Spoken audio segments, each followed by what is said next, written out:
Romains 12:2. Et ne vous conformez pas à ce siècle, mais soyez transformés par le renouvellement de votre entendement pour que vous discerniez quelle est la volonté de Dieu, bonne et agréable et parfaite. Beaucoup d'entre eux nous pensent qu'en remplissant les conditions de Romains 12:1, tout le reste se déroulera automatiquement.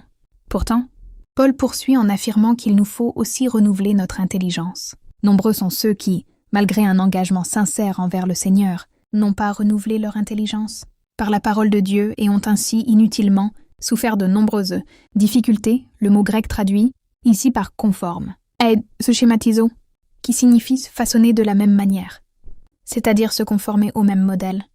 Concordance de Strong. Ce passage nous enseigne que nous devons être différents des non-croyants.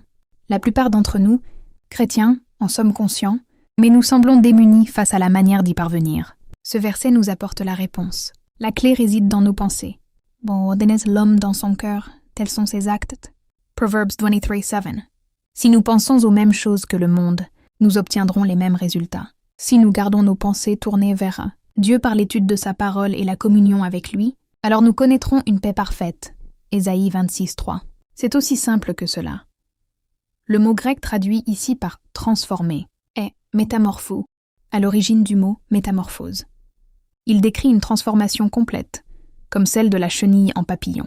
C'est également ce mot qui décrit la transformation de Jésus lorsque son visage resplendit et que ses vêtements devinrent blancs comme la lumière. Matthieu 17:2. Aligner notre pensée sur la parole de Dieu engendrera cette transformation profonde dans nos vies.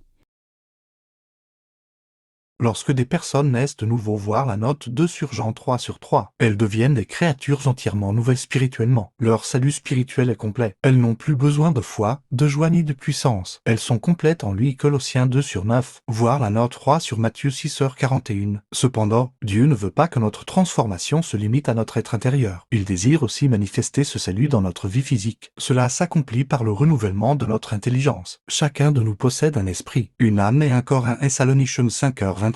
En tant que croyant né de nouveau, notre esprit est aussi parfait qu'il le sera au ciel. Voir la note 1 sur Romains 8/18. Si nous changeons notre façon de penser afin de croire ce que Dieu dit dans sa parole concernant notre identité et notre possession, alors cette harmonie entre notre esprit et notre âme prévaudra, et notre corps en fera l'expérience. Dictionnaire Ambrican Héritage. Défini prouver, comme établir la vérité ou la validité de quelque chose par des arguments ou des preuves. Être démontré comme téléphone. Se révéler. Il s'agit donc ici de manifester concrètement la volonté de Dieu dans nos vies. C'est la promesse que, si nous remplissons les conditions de ces deux versets, nous prouverons et non pas pourrions prouver, mais prouverons la volonté bonne, agréable et parfaite de Dieu. Découvrir la volonté de Dieu pour nos vies n'est pas difficile si nous suivons les instructions de ces versets. En réalité, il serait impossible de passer à côté de la volonté de Dieu une fois que nous nous engageons envers lui comme des sacrifices vivants et que nous commençons à renouveler notre esprit. Découvrir la volonté de Dieu pour nos vies ne devient difficile que si nous ne sommes pas totalement engagés envers lui. Les exégètes divergent quant à savoir si Paul utilisait l'expression bon, agréable et parfait pour décrire la volonté de Dieu, ou s'il affirmait qu'il existe des étapes pour y parvenir, bon, puis agréable, puis parfait. Les deux interprétations sont doctrinales. La volonté de Dieu est assurément bonne, agréable et parfaite. Il est vrai aussi que l'être humain n'acquiert pas immédiatement tout ce que Dieu a prévu pour lui. Il y a toujours une progression dans sa relation. Dieu sait une merveilleuse promesse. Nous pouvons manifester la volonté de Dieu dans nos vies. Voir la note 10 à ce verset. La première étape consiste à nous engager pleinement envers le Seigneur. Sacrifice vivant. Romains 12,1. En réalité, c'est la volonté de Dieu pour chacun de nous. Notre vocation est secondaire. La volonté de Dieu pour chacun de nous est que nous soyons des sacrifices vivants pour lui. Une fois cela accompli, des directives plus précises nous seront données à mesure que nous renouvellerons notre